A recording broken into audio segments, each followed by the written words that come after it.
Un jeune homme de Dieu, c'est le prophète Ascenso. Amen. Il vient de Oria, 12 ministries. Il est avec nous pour la gloire de Dieu. Amen.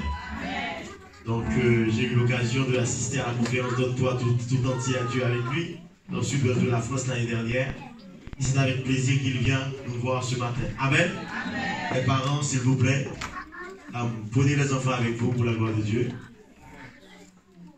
Et j'invite le prophète Arsène à venir. Amen. Gloire à Dieu. Il est bien en Côte d'Ivoire, les parents burkinabés, et il est avec nous pour partager la parole. Que Dieu vous bénisse.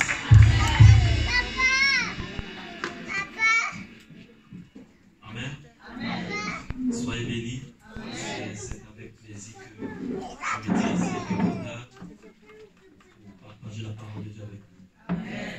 Je prie que ces quelques minutes, parce que le Saint-Esprit amplifie ces quelques temps que nous allons avoir dans nos cœurs et que cet enseignant parfait va continuer de vous enseigner au-delà des mots que je vais dire. Que la gloire revienne à lui et à lui seul. J'ai bien aimé le nom de votre série 100 chrétiens pour le changement. Amen. Que le Seigneur bénisse ce pasteur Dominique, c'est une joie de le connaître, de l'avoir connu à Toulouse. Et je pense que c'est devenu une relation que Dieu seul sait. Amen.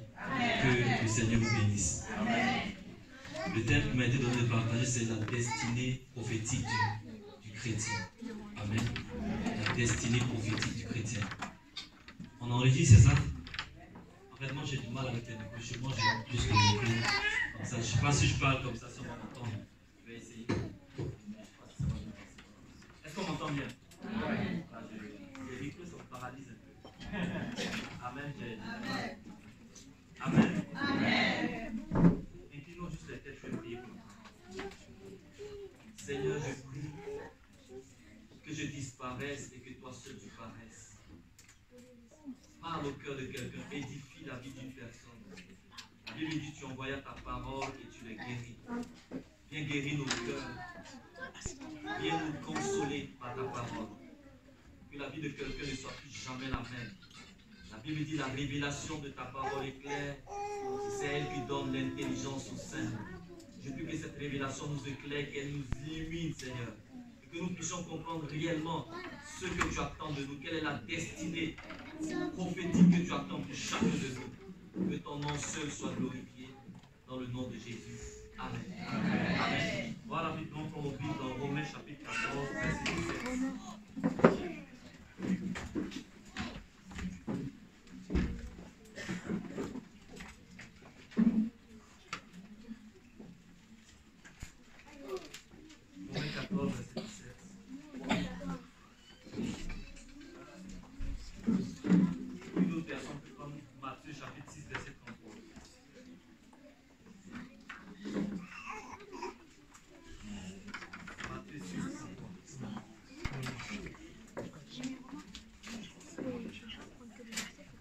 Je lis le premier texte, Matthieu 6. Ceux qui l'ont trouvé, j'espère. La Bible dit ceci. Cherchez premièrement le royaume et la justice de Dieu, et toutes ces choses vous seront données par-dessus. Amen. Amen. Romains 14, verset 17.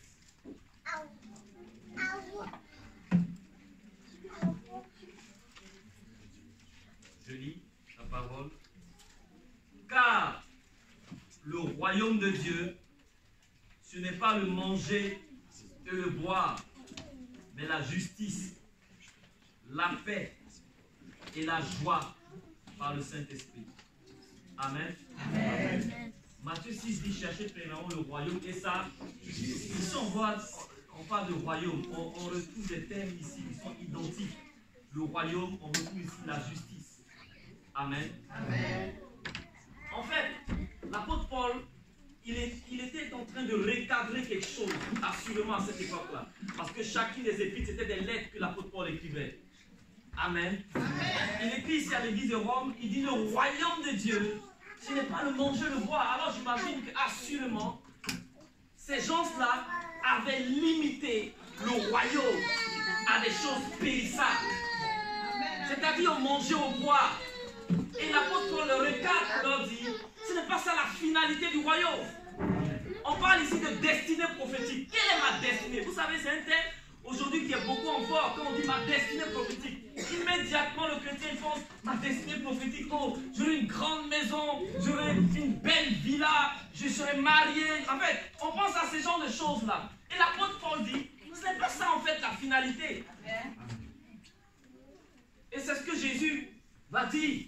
Cherche d'abord le royaume.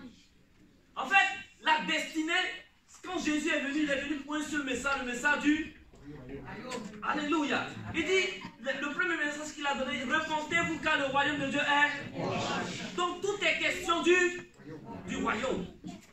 Amen. Amen. Et dans les Écritures, Jésus est le gouverneur général du royaume. Maintenant, quelle est notre destinée? Qu'est-ce que Dieu attend de nous? Vous savez, il y a un texte que nous avons tous lu dans Jérémie 29, verset 11, où la Bible dit ceci. Dieu dit, je connais les projets que j'ai formés pour vous, dit l'Éternel. Projets de paix et non de malheur, afin de vous donner un avenir et de l'espérance. Mon Dieu, quand j'avais lu ce verset-là, j'ai commencé à imaginer, waouh, qu'est-ce que Dieu attend de moi? Un avenir de bonheur. La Bible dit également dans le psaume, la Bible dit dans le psaume, ils disent, d'abord avant de citer ce psaume-là, Dieu dit, j'ai prévu pour vous d'abord des projets de paix, de bonheur. Maintenant, j'ai posé la question à l'église un jour, quand on dit ceci, à quoi tu penses? On n'a pas assez de temps, mais j'imagine, vraiment quand j'ai vu ce verset-là, des projets de paix, de bonheur, je me suis imaginé, comme tu l'imagines certainement. Amen. Mais je vais t'annoncer ce projet de paix que Dieu a pour toi ce matin. Amen. Qui parle effectivement de cette destinée. Parce que la destinée parle de ce que tu attends, la finalité de ce que Dieu veut pour ta vie en fait. Amen. La Bible dit dans le psaume 115, verset 16, si j'ai bonne mémoire, qu'elle a du prix aux yeux de Dieu la mort de ceux qui l'aiment. Donc en fait, le projet de Dieu c'est de tuer.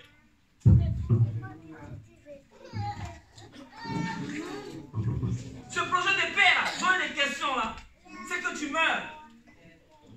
Parce que la Bible dit, si le grain de blé qui est tombé le meurt, il ne prend aucun fruit. Amen.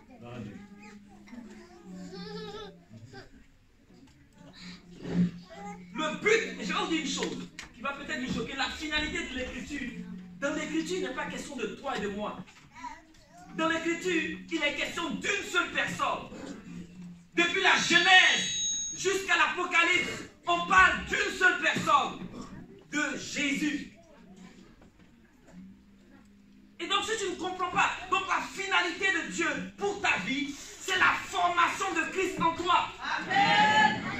Donc, pour que Christ soit formé en toi, il faut que toi tu meurs.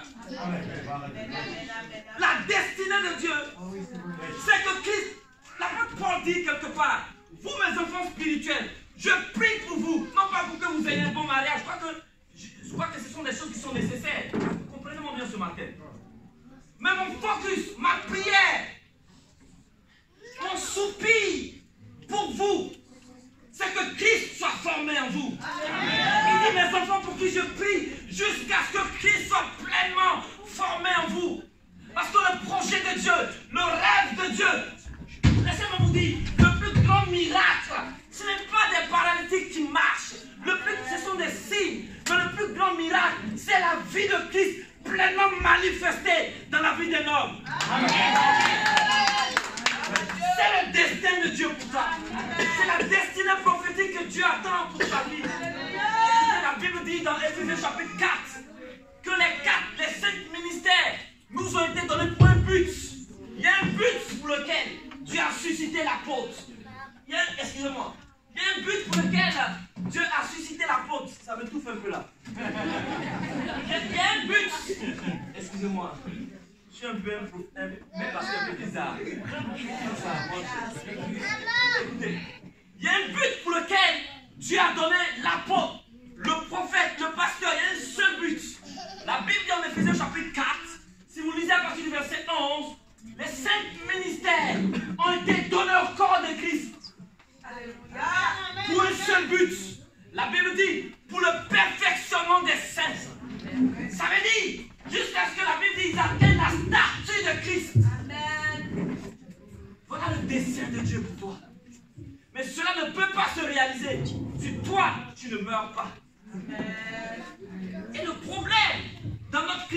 aujourd'hui, pour lequel il y a tant de frustration, pour lequel les gens courent derrière des prophètes, des apôtres, parce qu'ils n'ont pas compris le plan et la destinée de Dieu pour leur vie. Amen. Donc ici, il n'y a pas de puissance parce que, ou je ne sais pas quoi, j'ai fait beaucoup de choses, je réfléchis, il n'y a pas de puissance, je cherche de l'autre côté. Mais quand il va, le miracle qu'il cherche, c'est pour la construction de sa vie. Ça veut dire qu'il est hors de l'évangile parce que le but de Dieu, c'est de tuer. Amen. Parce qu'il y a une seule chose qui est nécessaire, c'est que Christ prenne la place de ta vie. Amen. En fait, voilà le message ce matin. Voilà ce que Dieu m'envoie te dire. Je désire te tuer. Parce qu'un seul doit paraître. La Bible dit ceci. Il dit si un seul est mort pour tous, tous doivent mourir pour lui. Afin que lui vive. En fait, voilà ce qui doit être ta quête au quotidien. Voilà ce qui doit être ta poursuite dans ta marche avec Dieu. Voilà ce qui doit être ta destinée prophétique. Lui ressembler. Être semblable et conforme à Christ. Maintenant, ça c'est vague parce que nous les chrétiens, on aime les thèmes vagues en fait. Mais de façon pratique, on n'a pas une image visuelle. Et c'est ce que je vais tenter en quelques minutes de vous donner pour que vous ayez une image. C'est vague quand on dit que Christ soit formé en moi. Je vous ai expliqué qu'en fait, dans la parole de Dieu, tout était question de Christ.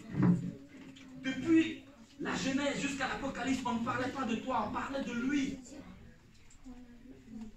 Écoutez, la Bible dit que l'Ancien Testament, c'est-à-dire l'homme, a été donné comme une image pour nous conduire à Christ. En fait, tout était question de lui. Tout parlait de lui dans l'Ancien Testament. Par exemple, lorsque vous regardez le tabernacle, chaque élément du tabernacle était un type de Christ. Vous comprenez? L'autel des holocaustes était le type de Christ qui serait crucifié à la croix. Chaque élément typifiait Christ. Même si je n'aurai pas le temps de parler de ça, même si vous étudiez, et c'est ce que je vais toucher juste un peu aujourd'hui, les 12 tribus, chaque tribu parlait de lui. Je vais vous donner juste un petit élément qui parlait de lui, dont vous n'avez même pas, les enfants, j'ai un peu, donc vous n'avez même pas conscience. Vous connaissez le texte où, lorsque l'arche rentrait, et Uza a voulu soutenir l'arche, il est tombé, il est mort. Et le roi David était indigné. Il allait consulter. On lui a dit en fait l'arche devait être portée sur l'épaule des Lévites. Et c'est pas tout. On dit à chaque 6 pas, on devrait immoler un animal. Est-ce que vous avez vu ce texte-là? Ça veut dire, c'est bizarre. Pour que l'arche revienne, à chaque 6 pas, on immole un animal. Et la raison pour laquelle Uza est mort, parce qu'ils n'ont pas respecté le protocole. Même cette histoire qui vous paraît banale, il y a Christ qui est caché derrière. Je vous explique. On dit à chaque 6 pas, un animal devait être immolé. En fait, lorsque vous lisez l'histoire biblique, depuis le temps de l'Égypte jusqu'à ce que Christ va venir, Christ est venu au règne du 6e empire. L'empire romain était le 6e empire qui avait régné. Parce qu'il y avait l'empire, il y avait l'Égypte, il y avait la Babylone, il y avait la Syrie, il y avait des royaumes qui ont régné. Quand Jésus vient au règne du 6e empire. Cet acte-là préfigurait Christ, qui est l'agneau parfait, qui sera immolé au règne du 6e empire. Ça annonçait Christ, ça préfigurait Christ. Donc chaque chose, dans les moindres détails, parlait de lui. Même si vous étudiez la constitution du tabernacle, tel le tabernacle est constitué, chaque élément typifiait Christ. Pour vous dire ceci, c'est que l'évangile, c'est que la parole de Dieu, c'est que le royaume de Dieu concerne une seule personne, c'est Christ. Amen. Alléluia. Amen. Tout notre désir devrait être. Je me sais comme. Amen. Et ça, c'est un message qui a disparu dans l'église. Mais je prie ici, quand nous parlons de changement, que le message de la croix revienne. L'apôtre Paul dit ceci, il dit quand je suis venu parmi vous, je n'ai cherché autre chose que Jésus-Christ et Jésus-Christ crucifié. Je n'ai pas cherché autre chose, j'ai cherché une seule chose, Christ crucifié. Voilà message. Et je ne cherche aucune autre chose ce matin. Si je vous dis, reviens à ton Dieu. Il y a une seule image, il y a une seule quête au quotidien. Je veux être comme toi. Maintenant, en quelques minutes, comment faire pour savoir si dans la vie de quelqu'un, Christ est en train de paraître?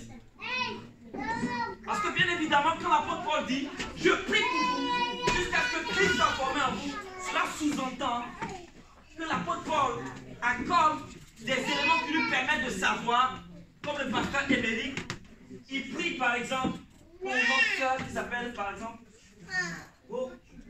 Rosie. Il prie pour Rosie, il dit je prie pour Rosie jusqu'à ce que Christ soit formé en elle. Donc ça veut dire qu'il a des éléments de jauge, vous comprenez ce que je veux dire, qui lui permettent de savoir si Christ est en train de grandir dans la vie de Rosie. Et effectivement, c'est ce que nous renseignent les 12 tribus d'Israël. Qui connaît les 12 tribus d'Israël? Qui a déjà lu l'histoire? Pour ceux qui veulent lire cette histoire, lisez Genèse 49. Vous allez voir les différentes prophéties. Alléluia. Et derrière chaque tribu, il y a ce qu'on appelle un trait de caractère divin. Parce que, écoutez, dans la parole de Dieu, le chiffre 12, c'est le chiffre du gouvernement divin. Lorsqu'on parle de 12, on parle de gouvernement divin. Amen. C'est quoi les 12 tribus? Les 12 tribus, Jésus, quand il est venu, il a eu 12 apôtres. La Bible nous parle de la nouvelle Jérusalem qui aura 12 portes et 12 fondements. Amen, amen.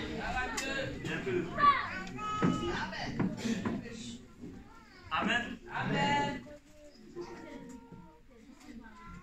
Ah d'accord, en fait j'ai... Bon, si vous plaît, si donne-moi le micro, je vais essayer quand même. Je vais mettre l'expression comme Dieu. Je vais essayer. Amen. Amen. Alléluia. Est-ce qu'on me suit? Amen. Et donc, je disais que 12 est le chiffre du gouvernement divin. Donc, Dieu gouverne dans une vie. Lorsque ces 12 traits de caractère divin qui sont cachés derrière les tribus sont pleinement manifestés. Est-ce qu'on se suit? Amen.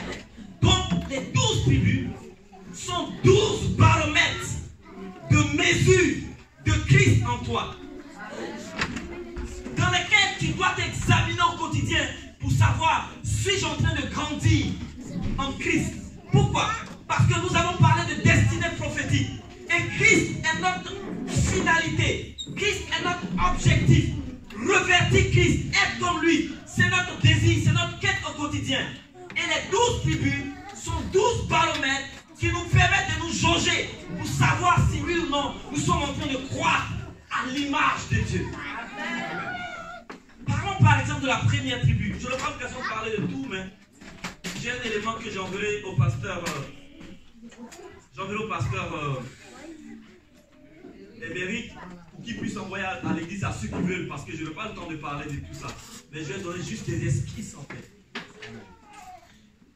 Quand nous prenons par exemple la tribu de Ruben, la première tribu, c'est toute une étude. Quand j'avais l'église, je fais sous 12 dimensions, je ne peux pas vous les donner sans quelques minutes, mais je vais donner, je vais compiler. Pour comprendre ceux qui sont lecteurs de la parole de Dieu, pour comprendre ce qu'on appelle le fruit qui est caché derrière, parce que chaque tribu typifie un fruit, mais chaque tribu aussi typifie ce qu'on appelle une sphère vocationnelle. Est-ce qu'on se suit? Mais je n'ai pas l'occasion de parler de ça. Ça sous-entend que, par exemple, le pasteur Émeric, il est lévite. Mais j'aimerais quand même, en quelques minutes, toucher un point sur ce fait-là. Il y a un problème dans l'église.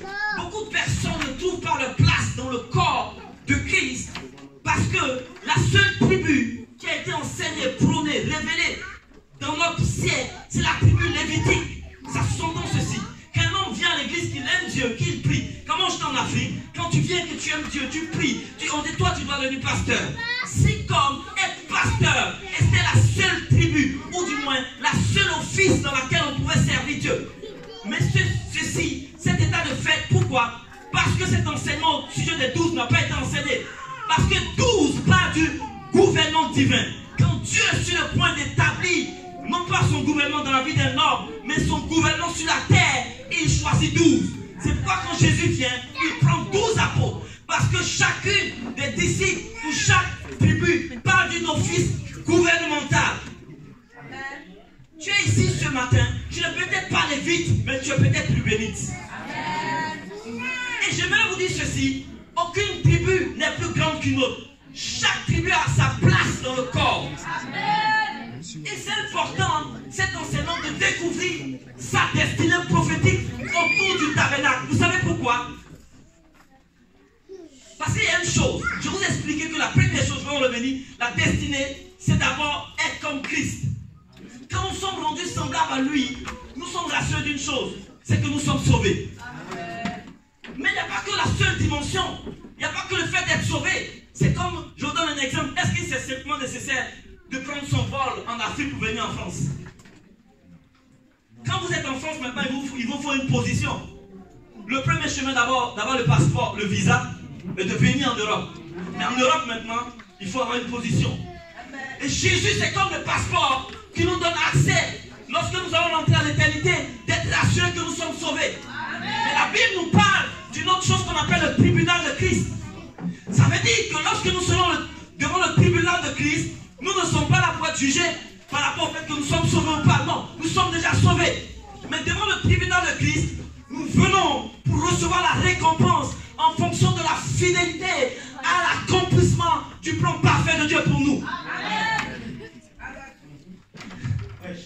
Et un jour j'ai dit ceci, lorsque Barack Obama était président, il y a quelques années, tout le monde a commencé à crier Barack Obama, j'ai dit ceci, il sera président pour minimum 2 mandats, après quoi il ne règne plus.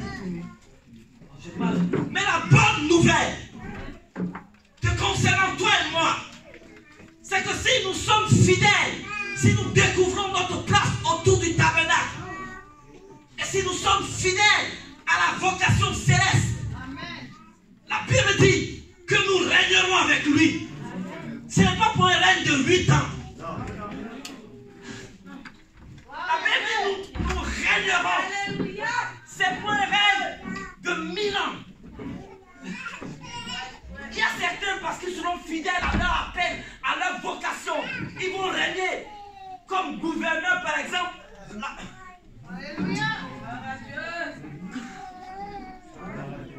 Il n'est pas simplement nécessaire de venir à l'église, je suis sauvé, non. Parce qu'au ciel, il y aura des gens encore. Tu n'es pas fatigué, je ne sais pas quel boulot que tu as.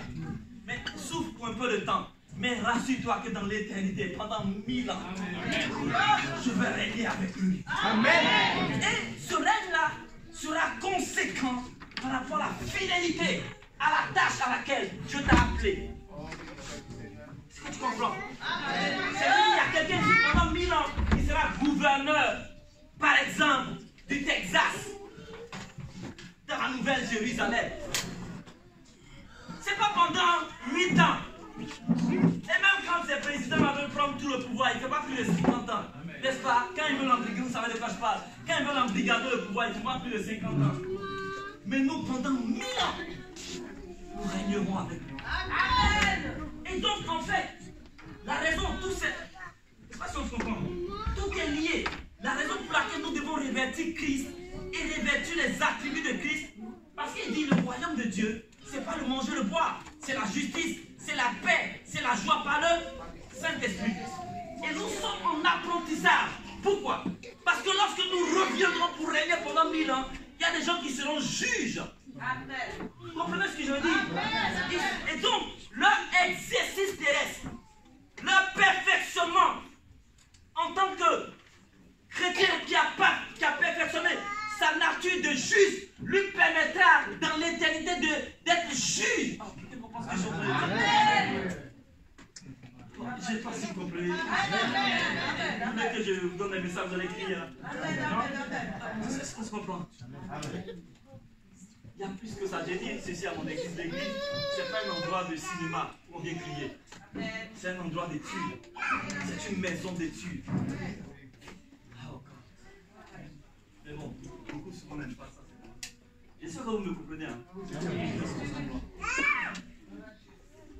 Et c'est pourquoi c'est important de découvrir d'abord les deux choses que vous devez définir ce matin, je parle de 7 ans, c'est que Christ doit être formé en moi.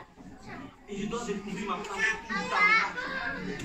Pourquoi? Parce que ma destinée éternelle en dépend. Regarde, il y a quelqu'un ici qui est en train de souffrir. Il y a quelqu'un ici qui est en train de souffrir après un boulot, après un poste, après une position pour laquelle il pleure. Il dit, pasteur, prie pour moi, je souffre. Mais ceci, tu ne vas même pas faire plus de 40 ans dans ce boulot pour lequel tu te sers. Mais il y a une destinée plus grande, il y a une destinée éternelle plus grande où pendant 1000 ans tu régneras avec lui. Et moi, je suis pour cette quête-là. Je suis pour cette poursuite-là. Est-ce qu'on se comprend? Et c'est pourquoi c'est important que chacun de vous découvrez votre place autour du tabernacle. Alléluia. Je vous donne juste un exemple, puis je termine avec la formation de Christ en vous. Est-ce que vous savez ceci? La raison pour laquelle l'Église n'est pas influente, et ce, dans beaucoup de sphères, c'est parce qu'il y a des tribus qui ont été écartées au profit de la tribu de Lévi. Par exemple, si je parle de la tribu de Ruben, qui sait qui est Ruben? Si je dis Lévi, tout le monde sait, ah, c'est les pasteurs, plus ou moins. Mais si je dis Ruben, qui sait qui est Ruben dans le royaume? Qui sait la vocation de Ruben dans le royaume? Les Rubénites dans le royaume, ce sont les éducateurs. Ça parle de la vocation d'éducation. Vous savez, quand les hommes du monde nous donnent le ministère de l'éducation, la santé, en fait, tout ça c'est biblique si vous faites des études. Ruben parle d'éducation. Et je voudrais vous dire ceci. Ça va toucher peut-être quelques parents à qui je vais parler. Moi, j'ai 2 filles. Je suis passé malheureusement par un divorce. Je le dis sans honte. Amen. Amen. Mais j'ai 2 filles. Et quand je fus marié, j'avais la difficulté d'inculquer ma foi à mes enfants. Parce que moi, très jeune, depuis 13 ans, je suis dans l'église. Ma vie, c'est Dieu. Et comment inculquer ma foi à mes enfants? Je me suis rendu compte que je leur donnais que des interdits. Ne fais pas ci, ne fais pas ça. Mais du coup, mes filles me disaient, papa, que devons-nous faire? Et en fait, je me rendais compte qu'on n'avait pas de ressources. On n'avait rien. On n'avait pas de solution à leur proposer, que des interdits. Mais vous savez pourquoi cet état de fait là dans l'église? Parce que Ruben n'a pas encore pris sa place.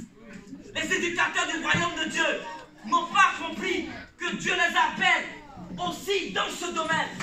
Mais si c'est pas enseigné, comment d'abord? Parce que la Bible dit, comment entendront-ils parler s'il n'y a personne qui prêche?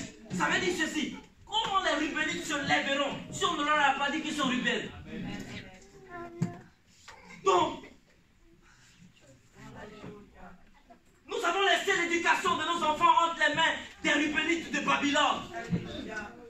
Moi, j'ai ma fille qui regarde Dora l'exploratrice. Un jour, elle a regardé sur YouTube et puis Dora lui parlait d'acheter de la drogue.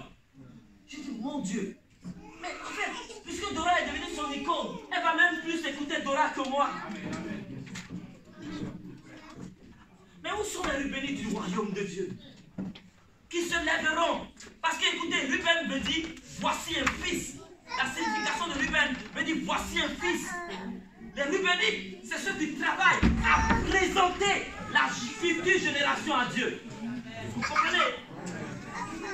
Et j'aimerais vous dire, moi, mon cœur a commencé à saigner à ce sujet.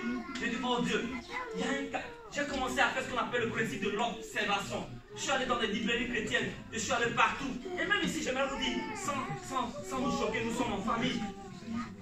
Mais ici encore même, c'est bon. Je suis allé dans des églises, vous comprenez? Dans des églises, il y a une petite salle. On fout les enfants là-bas, puis on dit à quelqu'un, surveille-les. Parce que les parents doivent être concentrés.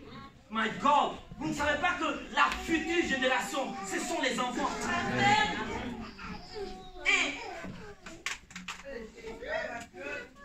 Mais Ruben n'est pas représentatif dans les royaumes.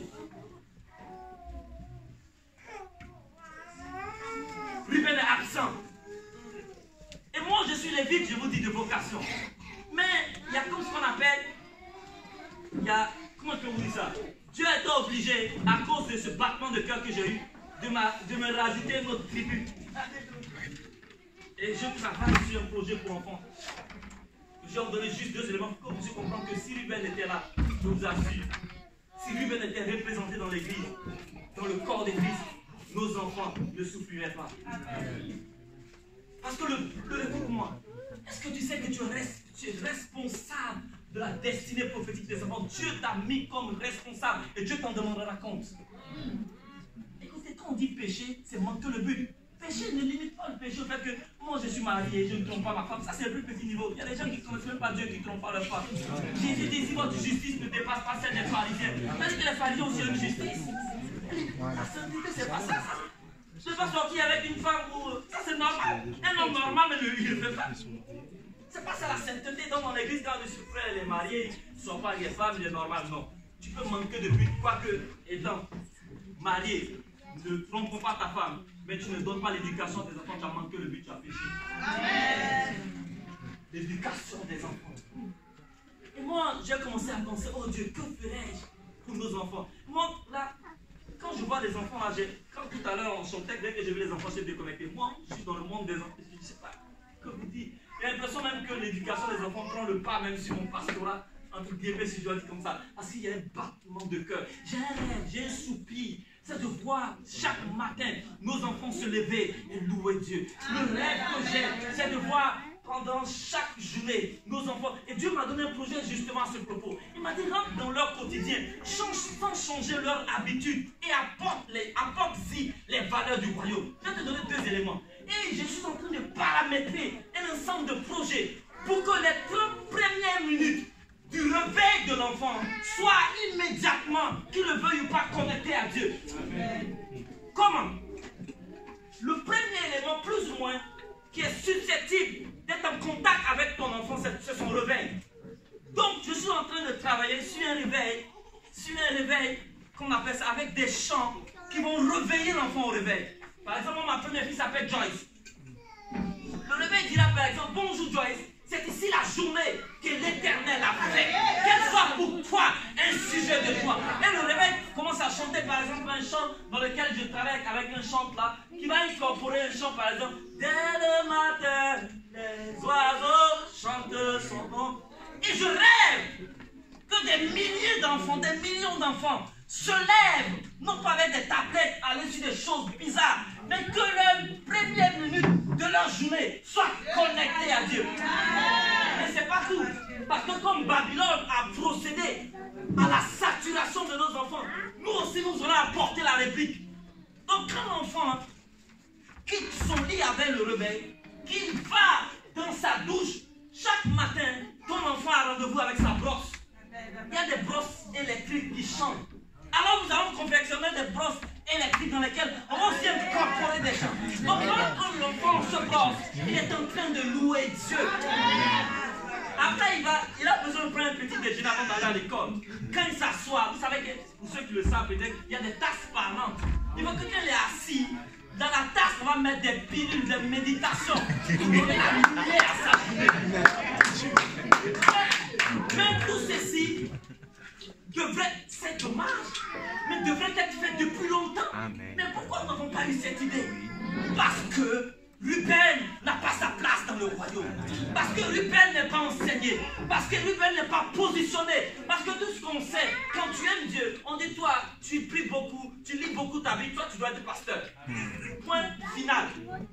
Mais où sont les Rubénites dans le royaume? Parce que Ruben est absent. En fait, la carence d'une office crée une carence dans le corps. Parce que Dieu ne peut pas gouverner dans la ville, dans la nation, si les 12 ne sont pas manifestés. Là, je vous ai parlé que d'une seule tribu. Imaginez la carence des 11 autres. Mais on ne peut pas parler de ça, c'est pas. Je vous en ai juste un aperçu. Maintenant, revenons et terminons avec le caractère de Christ. La destinée de Ruben, la destinée prophétique en termes vocationnels, les Rubénites sont des éducateurs. Mais le fruit de l'esprit qui est caché derrière Ruben, c'est l'amour. Et Dieu, oh mon Dieu, aimez, soyez des étudiants de la parole. Tout s'interconnecte. C'est pourquoi tu ne peux pas éduquer un enfant sans qu'il y ait une atmosphère d'amour. Je ne sais pas si vous comprenez. Tout s'interconnecte. Il y a une formation que je suis parce que ça s'appelle discipline positive. J'essaie de capter un peu ce que le monde fait à leur manière pour amener ça avec les principes du royaume dans la maison de Dieu. Et il parle du fait que l'éducation se fait sur deux volets, la bienveillance et la fermeté. C'est une dame qui a vendu plus de 1 million d'exemplaires de livres. Elle a du succès mondial. Elle fait tout ça. Je dis, mais ce qu'elle dit est biblique. Mais comment est-ce que ce sont des hommes du monde qui parlent des choses bibliques et nous avons... Alléluia. Nous, on est obligé de payer des formations pour le suivre. Pour le suivre, ça coûte près de 4 € un livre. Mais pourtant, la Bible a parlé. Et ils disent quoi? Que l'éducation, c'est sur la fermeté et la bienveillance. Mais la Bible a parlé de ça. Il dit que celui qui aime bien châtie. Donc ça parle de fermeté. Mais la Bible aussi parle de l'amour. Donc en fait, les valeurs dont il parle sont bibliques. Et nous, on a plus d'autres valeurs qu'eux n'ont pas. Mais on est absent sur ce territoire. Oh God. J'ai lu. Et ça fait que des églises, vous savez, Dieu m'a dit ceci un jour.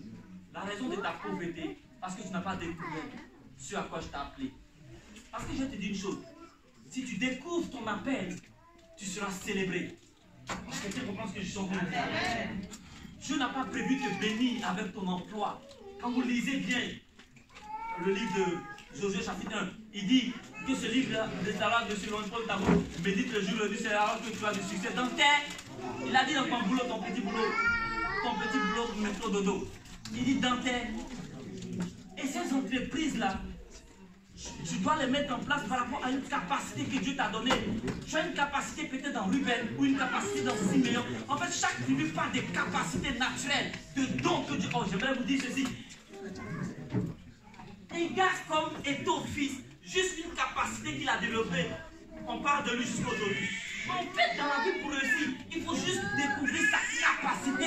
Et non pas seulement découvrir sa capacité ou son don, mais l'amener à un niveau d'expertise. Parce que le monde va t'acheter, le monde va te promouvoir, le monde va te célébrer, pas par rapport au don, mais par rapport à l'expertise que tu vas faire du don. Il y a beaucoup de gens qui ont un don, mais qui sont restés au niveau 0. Parce que sur une échelle de valeur 0, 10, le monde commence à te célébrer quand tu amènes ton don au niveau 8 ou 9.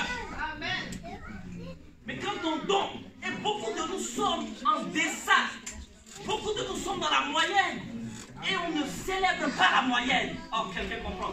On célèbre ceux qui ont découvert leur appel, leur don, leur place, et qui l'ont maximisé. N'est-ce pas qu'on est plusieurs prédicateurs? Il y a des prédicateurs qui prêchent en bien, mais il y a d'autres que vous les entendez. Parce qu'ils passent des heures et des heures à apprendre, des heures à lire, des heures à chercher. En fait, dans chaque domaine, il y a des footballeurs, mais il y a d'autres qui sont en CFA, et puis il y a d'autres qui sont en Champions League. Parce que là, il n'est pas question d'abord du don. Oui, ça commence par le don, mais la finalité, c'est l'expertise. Et on dit qu'il faut plus de 10 000 heures dans un domaine pour devenir expert.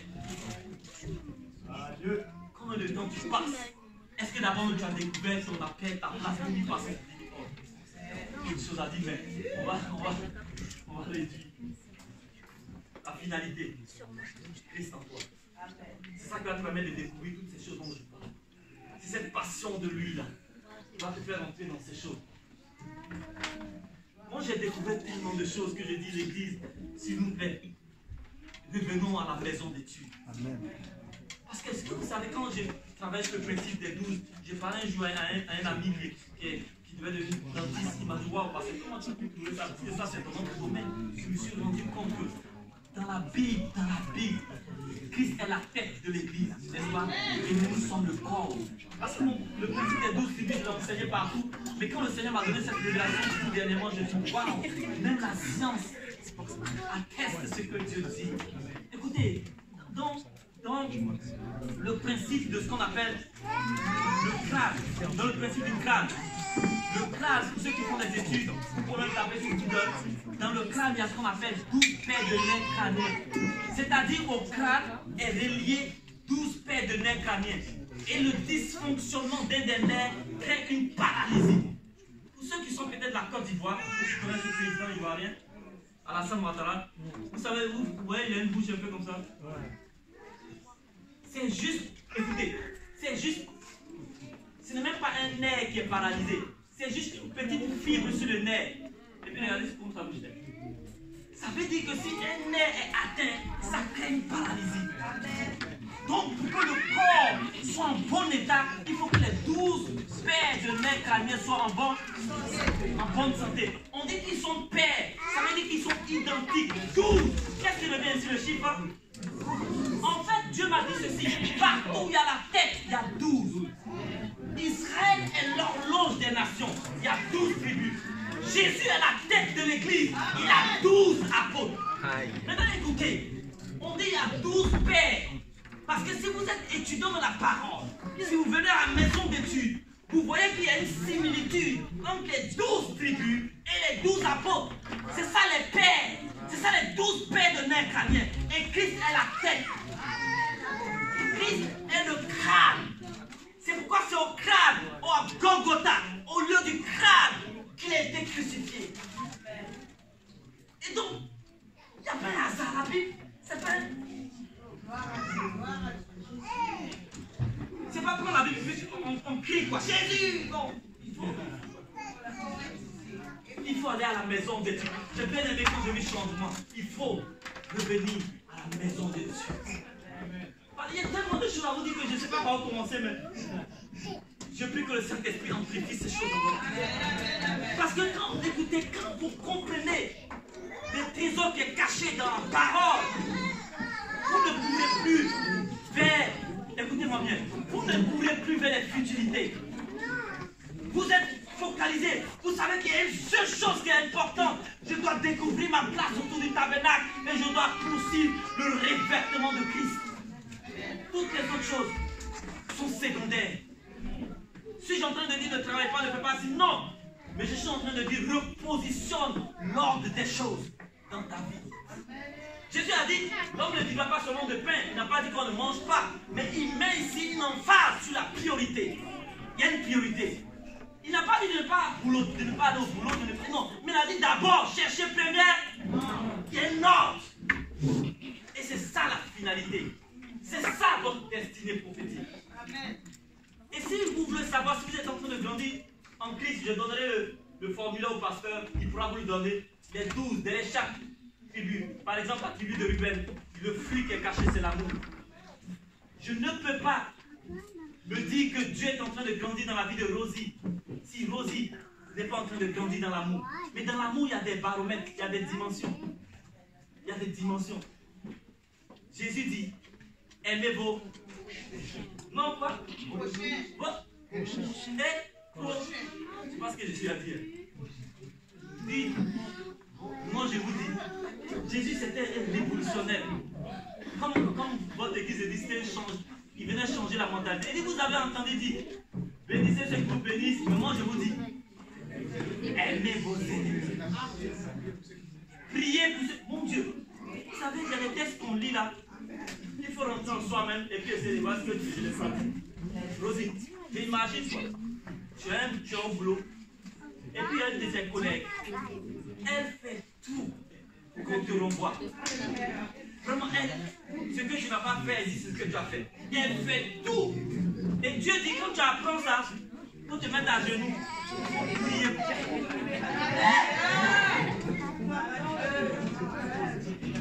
Amen. On dit pour vos ennemis, c'est-à-dire il y a quelqu'un pour ceux qui viennent d'Afrique, des Antilles, vous savez, ceux qui vont dans les maisons de marabouts, des féticheurs. On dit il y a quelqu'un, tu apprends. C'est ta mère ou ton père ou ta tante ou je ne sais pas quoi. Elle est partie dans la maison là, du féticheur ou du quoi. Dis celle-là, elle doit mourir. Elle doit mourir. Et puis ça vient dans tes oreilles. Dieu dit quand tu entends ça là, il faut commencer à bénir la personne. Tu dis? Oui, ça t'as bien compris. Mais c'est même la force de bénir. Quand tu as entendu ça, tu dis, mon Dieu, pasteur. Et je vais l'église, j'ai parlé, vous savez là. On dit, le feu, vous connaissez là, retour à l'an. Qui connaît ces gens qui là? Ici, ah bon, on a la bonne maison.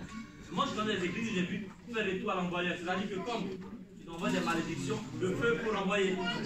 Mais c'est parce que Jésus a dit, c'est des bêtises.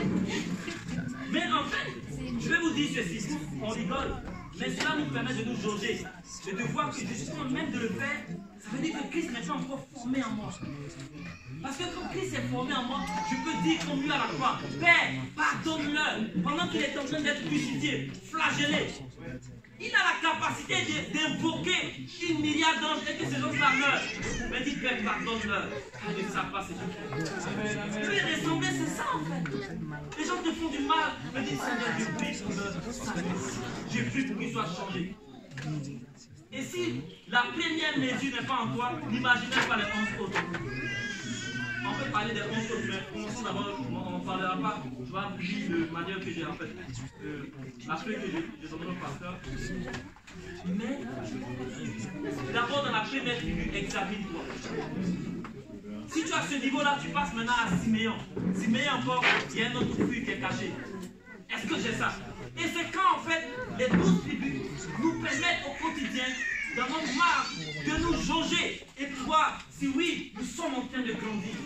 Et là, ça devient plus clair. Tu as une image physique. Ce n'est pas vrai. Ce n'est pas non, Christ grandit en moi. Non, tu as des éléments qui te permettent de te jauger, de t'examiner, de te mesurer pour voir si oui, Christ est en train de grandir en moi. Parce que c'est la seule destinée que Dieu a. Quand Dieu te disait, j'ai pour toi des projets de paix et non de malheur, ne t'imagine pas des maisons, ne t'imagine pas des villages, il parlait de ça. Parce que vous savez, je vais terminer maintenant, le problème que nous avons, et je prie tout à l'heure, il y a une soeur qui chantait là, et quand elle chantait ça, je dis, waouh Seigneur, il y a quelque chose qui doit être corrigé. Et elle a dit, et ça m'a touché dans le chant qu'elle a chanté sur Shiloh, viens enlever le faux en moi. Amen. Amen. Viens enlever le faux. Et moi, vous savez, je vous dis honnêtement, c'est ma prière. Parce que s'il y a une chose que le diable a réussi à faire, c'est qu'il a réussi à construire en nous le faux. Amen. Amen. Et c'est là la difficulté. Vous savez, quand le faux est construit en nous, quand Dieu te parle, tu ne comprends pas son langage. Donc, quand toi tu vas dans la Bible, est-ce que vous savez que si je porte des lunettes noires et que je lis la Bible, je vais penser que c'est noir? Si je porte des lunettes bleues, que je lis la Bible, je vais penser que c'est bleu. Parce que ce sont les lunettes, le reflet des lunettes qui vont lire. Et le problème que Dieu m'a dit et pour lequel je prie moi-même, c'est que la religion et beaucoup de choses ont construit des choses fausses en vous. De sorte à ce que lorsque vous vous approchez des Écritures, vous ne les comprenez pas comme Dieu veut que vous les compreniez. Amen. Tu les comprends comme tu veux les comprendre. Par exemple, quand Dieu dit, le verset dit par exemple, Dieu dit, je te bénirai par exemple, je rendrai ton nom grand. Moi j'ai vu des gens en témoignant dans les églises. Écoutez, où Dieu dit, je prends le pauvre de la poussière, je l'établis avec les grands. Même moi j'étais dans cette erreur. Comment on a compris ça? Oh mon frère, là maintenant tu sais, je suis en Afrique, hein, je mangeais le président du Gabon, le président de Nigeria. Donc maintenant le Seigneur me fait asseoir à la table des grands. Ça c'est les grands des nations, mais ce n'est pas les grands aux yeux de Dieu. Amen. Toi, tu ne comprends pas la vie, tu comprends ce que tu comprends. Donc, comme tu es avec eux, pour toi tu es devenu grand. Tu n'as rien compris. Dieu dit, je voudrais son nom grand. Je veux des ça avec les grands. Les grands dans le royaume, c'est ceux qui ont Christ. C'est ceux en qui Christ est formé. Donc, tu n'as pas compris le verset. Comme on dit, tu es passé à côté, tu as frappé à côté. Il y a tellement de textes comme ça que je vous dis, vous allez vous rendre compte que le faux doit sortir de vous. Parce que si le faux n'est pas en vous, quand le pasteur Émeric va prêcher ici, peu importe ce qu'il va dire, c'est le faux qui va le recevoir. Et qui va l'interpréter. Au moment où je suis en train de parler, est-ce que vous savez que tout le monde m'écoute, mais tout le monde n'a pas la même réceptivité? Vous comprenez? Parce que la réceptivité de chacun de vous est en fonction de ce qui a été construit en lui. Et c'est important cette prière-là. Que ce soit votre prière au quotidien. Seigneur, détruis en moi ce qui est beau. Je vais terminer avec ceci. Dieu m'a dit ceci. Il y a la polémique dans l'église, des débats inutiles parce qu'on est resté dans ce qui est faux. On n'est pas rentré dans le langage de Dieu. Écoutez, si vous rentrez dans la pensée de Dieu, il n'y a plus de polémique. Pasteur, vous connaissez le texte où les gens se discutent aujourd'hui, je ne sais pas l'opinion ici, mais dans plusieurs églises, c'est un débat. On dit la femme prêche, femme ne prêche pas. Vous connaissez ce débat là, non? Mais il n'y a pas de débat en fait. Si on comprend ce qui est écrit, il n'y a pas de débat. Si on a le langage et la compréhension des Écritures, il n'y a pas de débat. Vous voulez que je vous explique? Il n'y a pas de débat là-dessus. C'est clair. Si on comprend ce que Dieu dit. Parce que si je commence à parler en anglais, il y a des gens qui ne comprennent pas l'anglais, ils vont l'interpréter comme ils veulent. Donc quand Dieu parle, son langage est spirituel. Et il dit c'est spirituellement qu'on en... Le problème c'est que nous on est venus avec des regards humains pour lire la Bible, puis on interprète. Parce que quand Dieu dit que la femme n'enseigne point, un ami m'a demandé tout dernièrement, oui pasteur, que si on pense ici maintenant, il y a trop de mouvements féministes, les femmes maintenant, les femmes n'aiment pas, les femmes ici et ça. Il dit mais mon frère, toi tu es au niveau de l'image encore. Moi je suis pas à ton niveau. Parce que je lui ai posé la question, qu'est-ce que toi tu appelles femme? Ça commence par là d'abord. Parce que la société, ça dit qu'une femme, c'est notre maman. Moi je suis dis, elle est femme, moi je suis homme. Ça c'est la société. Qui t'a dit ça? C'est la société qui t'a dit ça. Ce que je veux dire est profond. Allez rechercher à la maison. Dans la pensée de Dieu, est-ce que tout à l'heure, là, si je viens, j'ai un pays militaire. Est-ce que je suis militaire? Non. Pas parce que j'ai porté ça. Je suis militaire par rapport au type d'information que j'ai reçu. Est-ce que je rentre un vêtement de médecin? Je suis médecin? Non. Je peux être habillé comme ça, mais il y a un cas de cardiologie, je ne sais pas de quoi, puis je peux mettre le cas. Même si je suis habillé en veste, parce que c'est un type d'information que je suis. Être médecin, c'est un type d'information. Ce n'est pas le vêtement. Ce n'est pas l'apparence.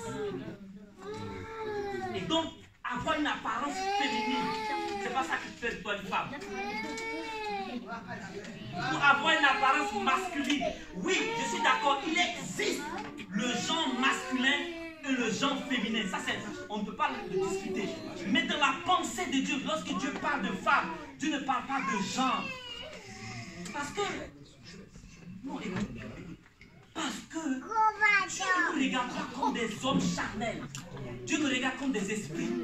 Est-ce qu'il y a esprit féminin et puis esprit masculin? Donc quand Dieu parle de la femme dans la pensée de Dieu, c'est ce qu'on appelle un récipient. Un vase qui reçoit et qui duplique. C'est pourquoi même dans le naturel on le voit. Une femme, il faut lui donner de belles paroles, elle va te les redonner. Il faut lui donner de mauvaises paroles, elle va te le dupliquer. Il faut lui donner une sémence, elle va te donner un enfant. Parce que la femme, c'est une matrice. La femme, c'est un récipient qui reproduit et qui duplique. Vous comprenez? Et l'homme, dans la pensée de Dieu, c'est l'ensémenceur. C'est pourquoi la Bible parle de la parole de Dieu comme une sémence. C'est le côté mâle. C'est pourquoi la Bible, quand elle parle de l'église, elle dit que c'est l'épouse, une femme. Parce que dans la pensée de Dieu, elle féminine l'humanité entière, qui est censée recevoir la sémence de la parole pour dupliquer Christ. Ça voudrait dire ceci. Ça voudrait dire, quand Dieu dit que la femme n'enseigne point, est-ce qu'une matrice, un récipient, a de l'huile à donner? Elle attend de recevoir, mais elle ne peut pas donner. Parce qu'un vase, c'est un récipient qui doit recevoir de l'huile. C'est pourquoi la Bible dit que la femme n'enseigne point. Parce qu'en fait, même elle ne peut pas enseigner parce qu'elle n'a pas d'huile. Elle n'a pas de sémence à donner. Elle n'a pas d'enseignement à dupliquer. Son rôle, c'est de recevoir. Donc Dieu ne parlait pas du genre féminin et masculin. C'est pourquoi l'apôtre Paul, quand il comprend cette révélation, il dit désormais il n'y a plus ni femme, ni homme, ni juif, ni grec, mais nous sommes tous un. Alors les débats viennent quand on est au niveau de la chair. Les débats viennent quand on a réduit notre problème. C'est qu'on a réduit l'évangile à nos 5 sens. Alors la Bible dit que c'est un langage spirituel. Et c'est spirituellement qu'on nous juge. Il faut... Et depuis des temps, je prie, oh Dieu, enlève le faux en moi. Parce qu'il y a un faux qui a été construit. Et de sorte à ce que quand on ne te parle de richesse, toi tu penses à quoi? Tu commences à penser, projet de paix, de bonheur. Ah, moi, puis là, lui, mon compte en votre compte. Est riche celui en qui Christ est pleinement manifesté. Donc la richesse au Dieu de Dieu n'est pas la même définition que la richesse au Dieu des hommes. Mais le problème, c'est que nous, on est venu dans l'église et qu'on a gardé comme notion la richesse selon le monde. Et c'est avec ça qu'on dit, pasteur, prie pour moi, bénis-moi. Dieu n'est pas en train de me bénir. Parce que depuis on prie, Dieu ne me bénit pas. Alors que Dieu est en train de construire Christ en toi. Mais comme toi, Christ n'est pas ta richesse et que ta richesse est ailleurs, tu vas toujours être frustré. Oh Dieu, corrige le faux en nous. En plus, c'est une démon dans la présence de Dieu. Amen. Je veux juste qu'on chante ce chant-là. Le chant de Shiloh. Il dit, corrige-moi le faux.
Seigneur, j'ai une seule prière.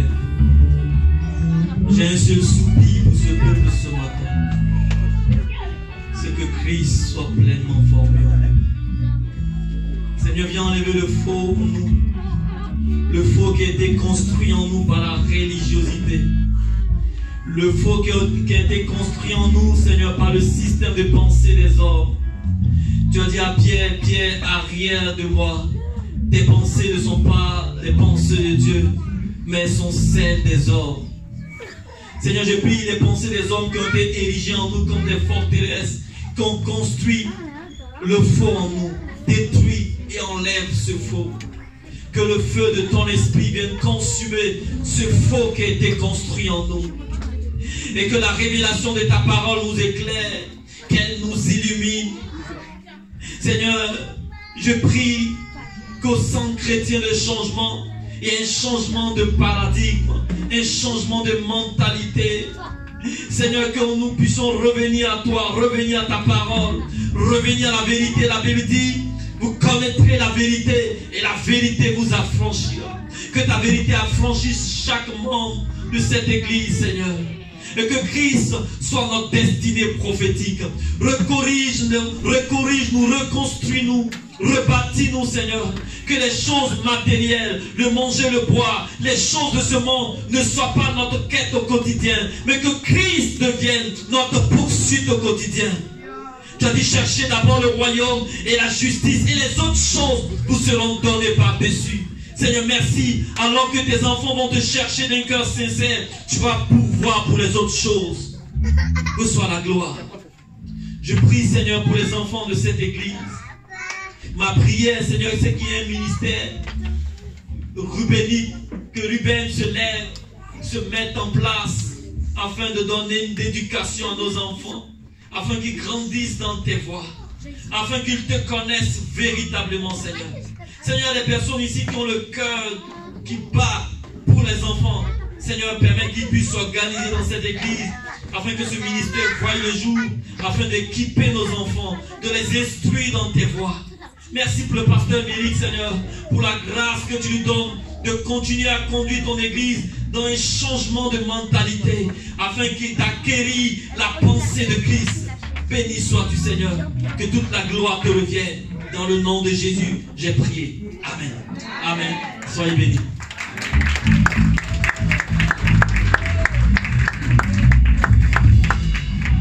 Gloire à Dieu. Mes bien-aimés, nous allons terminer. Donc, la prière a déjà été faite. Inclinons-nous et nous allons faire une prière pour le prophète Arsène qui est avec nous.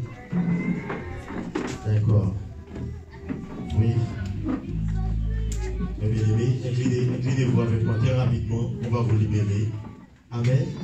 Gloire à Dieu. Est-ce que ce Tania est là? Gloire à Dieu. Inclinons-nous, mes bien-aimés. Prions pour ce serviteur, mes bien-aimés, qui est très attaqué. Amen. Quand vous prêchez la parole, Satan va vous attaquer. Amen.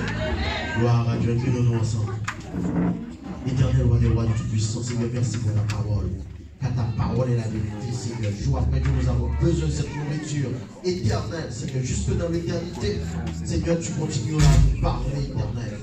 Père, merci, Seigneur, pour les frères et les sœurs qui ont reçu quelque chose. Nous remettons entre tes mains, Seigneur, le prophète Arsène, Seigneur. Et quand ta main sur sa vie, éternel, Dieu Père, tu vois ses combats, Seigneur, tu vois ses persécutions, tu vois les attaques, Seigneur, Dieu Père Saint-Père. Mais garde ta parole, garde-le, Seigneur, dans ton plan, Seigneur, qu'il reste dans la foi que tu as tracé dans sa destinée prophétique, Seigneur. Que Christ soit pleinement, Seigneur, formé en lui, Seigneur, Dieu Père, de manière continuelle, Père.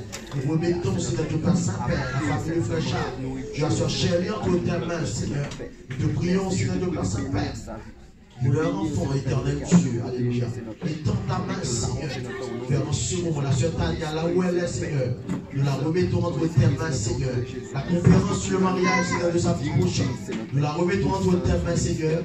Reste avec nous, Père, alléluia. Et que ta parole soit l'autorité finale dans notre vie, oh, jusque dans l'éternité. Dans le nom puissant de Jésus. Amen, amen, amen. Que Dieu le Père, alléluia, nous fasse grâce de son amour. Que la grâce du Seigneur Jésus-Christ et la communion du Saint-Esprit restent dans nos cœurs et dans nos vies au nom puissant de Jésus. Bon dimanche, bonne semaine.